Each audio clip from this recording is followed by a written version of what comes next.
안녕하세요. 한의사 이경입니다. 자, 진료실에서 상담을 하다 보면 부부 생활에 대한 지침을 줄 때가 종종 있죠. 예를 들면 고도비만을 치료할 때 임신할 가능성에 대해서 피임을 권고하기도 하는데요. 일정 주기 동안 간혹 젊은 분들 중에서 저희는 섹스 전혀 안 해요 라는 답이 돌아올 때가 종종 있습니다. 의외로 횟수도 많아서 제가 좀 놀랄 때가 있습니다. 자, 섹스리스의 정의는요. 연구마다 다르긴 하지만 일반적으로는 성생활을 저해하는 육체적인 장애가 없는 상황에서 한 달에 한 번 이하의 성관계를 6개월 이상 지속할 때 이것을 섹스리스라고 합니다.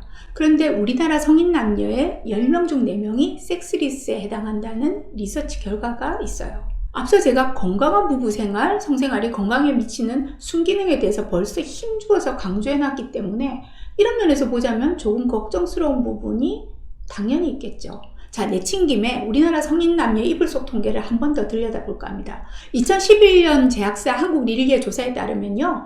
한국인들의 주당 성관계 횟수는 1.04회로 자, 조사 대상국들 중에서 최하위권에 속한다고 해요. 뭐든지 맘먹으면 왜 잘하는 게 우리나라 사람들이잖아요. 한국인의 근성이라고 하는데 그걸 빼고라도 최하위는 좀 아니다 싶습니다. 올림픽 경기도 아니고 경제 성장률도 아닌데 뭘 그러시냐고 하겠지만 건강한 성생활이 긍정적인 정서적 환경에 미치는 영향이라든가 또는 갱년기의 건강에 미치는 영향 또 비만 관리에 바람직한 작용 등 조목조목 설명하지 않더라도 우리나라에 줄어드는 출산율의 문제도 그렇고 또 늘어나는 사회적인 스트레스 지수 화목한 가정이 건강한 국가를 이루는 구성단위라고 생각한다면 제가 너무 거창하게 나간 걸까요? 어쨌든 저는 좀 걱정스럽습니다. 자, 권장할 만한 부부관계의 횟수는 연령에 따라 다르고 그 가정이 처한 환경의 영향도 받겠지만 평균적으로 40, 50대의 경우 한 달에 4, 5번의 횟수가 권장할 만합니다. 그리고 실제로도 한 갤럽의 조사에 따르면 그 설문에 참여한 56% 그러니까 절반 이상이 주 1, 2의 부부관계가 바람직하다고 대답은 했어요. 그런데 실천하는 성인은 33% 뿐이라고 해요. 그 중에 13%는 2개월간 성관계가 전혀 없었다고 답을 했다고 합니다. 이 통계만 두고 보면 일단 2가지 걱정거리가 생깁니다. 우선 원인을 애정이 식은 탓이라고 남자 9%, 여자 14%가 대답한 그 명수는 제외시키고도요. 그러고도 생각해보면 못하는 것인지 안 하는 것인지 의문이 들어요. 가끔 가족끼리 그러면 안 되죠? 가족끼리는 손만 잡아요? 하는 농담을 듣게 되는데요. 재밌는 농담이야 하고 넘기기 이전에 그 이면에 숨은 뜻을 한번 고민해 볼 필요는 있는 것 같습니다. 사회적으로 성개방은 더 극렬해지는 데 반해 가족끼리의 뜨거운 성관계는 그러면 안 되는 이상한 일이 되고 만 거니까요. 이게 건강한 사회일까요? 자, 이렇게 나가면 한참 곁으로 갈 것 같아서 이제 의료인인 제 본문으로 돌아와서 그렇게 보더라도 또 우려는 남아 있습니다. 우선 외도를 하지 않고 그냥 성생활이 줄어들었다고 볼 때 다 그런 것은 아니지만 건강한 성생활을 할 수 있는 육체적인 컨디션이 되지 못하는 것이 청장년 또는 중년의 부정적인 건강 지표로도 쓰일 수 있기 때문입니다.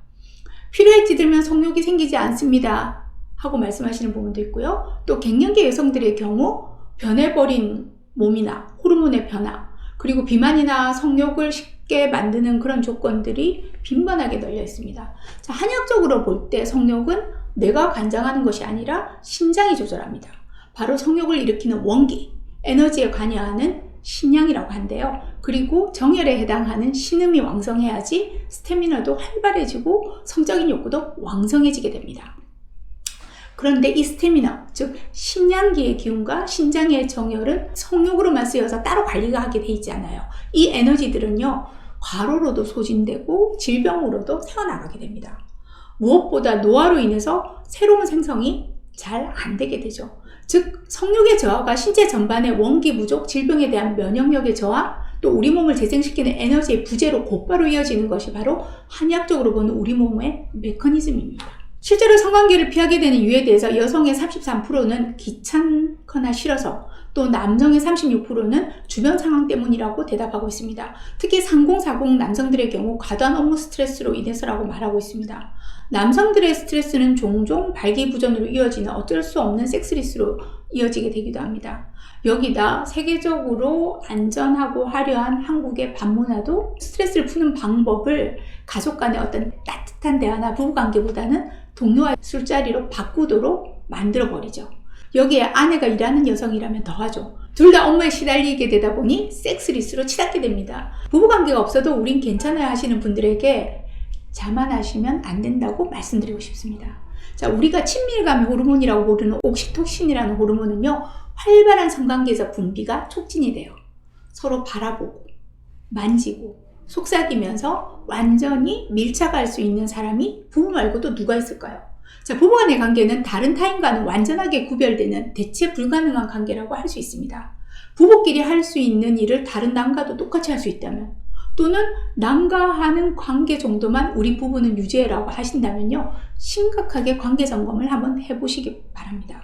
자, 본론으로 들어와서요, 너무 쉽게 포기하지 마시고 지금 한번 손꼽아 보세요.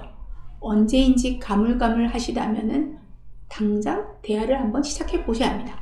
장기간의 섹스리스 상태가 계속되었다면 우선 가장 쉬운 것은 육체적인 문제를 먼저 점검해 보는 겁니다. 남성의 경우에 정서적인 요인에 더 민감한 여성과는 달리 호르몬 이상에 의한 발기부전 등 비뇨기과적인 문제가 있을 수도 있으며, 또 비뇨기과적인 문제가 아니더라도 원계 부족 때문일 수도 있습니다. 그리고 여성의 경우에는 호르몬의 부족 과로뿐만 아니라 과도한 스트레스로 인한 우울증, 화병 등이 성욕을 떨어뜨리는 인자로 작용할 수도 있으니까 전문가의 상담을 받아보시는 것을 권장합니다. 한의학은 이런 면에서 좋은 도움을 드릴 수 있다고 봅니다. 그러나 무엇보다 이 문제를 해결해야 할 문제로 보고 함께 노력하는 부부간의 자세가 문제 해결의 가장 첫 단추라고 할 수 있습니다. 끈끈한 우정만으로 만족하지 마시고요. 심장이 두근두근 되지는 않더라도 가슴 한켠이 따뜻해지는 오래된 연인으로 계속 살아가시는 것이 건강에 아주 유리합니다. 감사합니다.